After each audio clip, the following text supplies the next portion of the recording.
আমার পরিচয় অথবা সূচনা। আমি একটি বই, কাগজের পাতায় মুদ্রিত অক্ষরের মাধ্যমে জ্ঞানের আলো ছড়ানোই আমার কাজ। আমাকে ঘিরেই মানুষ তাদের চিন্তা, শিক্ষা এবং বিনোদনের জগৎ তৈরি করেছে। 2 পয়েন্ট, আমার জন্মের গল্প। আমার জন্ম হয় লেখকের কলম থেকে। লেখকের চিন্তা, তার অনুভূতি ও অভিজ্ঞতা মিশে আমাকে সৃষ্টি করে। ছাপাখানায় আমার প্রতিটি পাতায় সেই অমূল্য কথাগুলি মুদ্রিত হয়। 3 নম্বর পয়েন্ট, আমার প্রথম পরিচয়।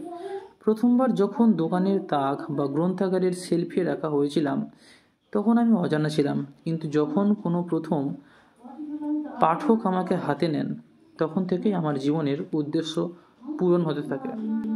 4 নম্বর পয়েন্ট, আমার গুরুত্ব। আমি মানুষকে জ্ঞান দিই, বিনোদন করি এবং কখনো কখনো তাদের মনোরঞ্জন করি।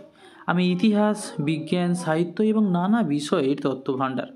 জীবনে প্রতিষ্ঠিত হতে গেলে আমাকে পাশে রাখতেই হবে। 5 নম্বর পয়েন্ট, আমার সুখের মুহূর্ত। যখন কেউ গভীর মনোযোগ দিয়ে আমার পাতা উল্টায়, আমার প্রতিটি শব্দ পড়ে এবং চিন্তা করে, তখন আমি আনন্দে ভরে যাই। পরীক্ষার আগে প্রায় প্রতিটা ছাত্রছাত্রী আমাকে খোঁজ করে, গুরুত্ব সহকারে পড়ে, তখন মনে আমার পুলক জাগে। 6 নম্বর পয়েন্ট, আমার দুঃখ। মানুষ যখন আমাকে অবহেলা করে, অযত্নে ফেলে রাখে অথবা আমার পাতা ছিঁড়ে ফেলে, তখন আমি ব্যথা পাই। বিশেষ করে আজকের যুগে প্রযুক্তি আমার প্রতিযোগী হয়ে উঠেছে, যেখানে জুতো শোরুমে থাকে আর আমাকে রাস্তায় ফেলে রাখে। 7 নম্বর পয়েন্ট, আমার পাঠকের প্রতি আবেদন। আমি পাঠকের মনের দরজা খুলে দিই, তাদের নতুন জগৎ দেখাই। আমার মাধ্যমে তারা জীবনের গভীর অর্থ খুঁজে পায় এবং নানা রকম অভিজ্ঞতার স্বাদ নেয়, যাদের কোনো অর্থ থাকে না। পড়ার মাধ্যমেও আমি বেড়ানোর স্বাদ দিতে পারি। 8ম পয়েন্ট, আমার রূপ বৈচিত্র্য। আমি কখনো একটি উপন্যাস, কখনো কখনো একটি কবিতার বই, কখনো গবেষণাধর্মী রচনা, কখনো রোমাঞ্চকর বই পড়ে মানুষের একঘেয়েমি জীবনে বৈচিত্র্য আনি।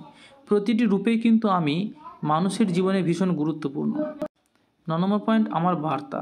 আমি চাই মানুষ আমাকে ভালোবাসুক, পড়ুক এবং যত্নে রাখুক। আমি চাই তারা জানুক যে আমি তাদের জীবনের সঙ্গী হয়ে ওঠার জন্যই তৈরি হয়েছি। প্রতিনিয়ত তারা আমার কাছে আসুক। 10 নম্বর পয়েন্ট, আমার ভবিষ্যৎ স্বপ্ন। আমি চাই যুগের পরিবর্তনের সঙ্গে সঙ্গে আমার আরও নতুন পাঠকের কাছে পৌঁছাতে। ই-বুক বা অডিও বুকের রূপেও আমি মানুষের হৃদয়ে জায়গা করে নিতে চাই। মোবাইলের মধ্যে যদি না প্রবেশ করতে পারি, তাহলে সবার কাছে কিন্তু আমি যেতে পারবো না। উপসংহার শেষে, আমি একটি বই, জ্ঞানের উৎস ও মানব সভ্যতার এক গুরুত্বপূর্ণ অংশ। যুগে যুগে মানুষ আমাকে পড়েছে, জেনেছে এবং আমার মাধ্যমে জীবনকে গভীরভাবে অনুভব করেছে। যদিও আজকের প্রযুক্তির যুগে আমার গুরুত্ব কিছুটা কমে গেছে, তবুও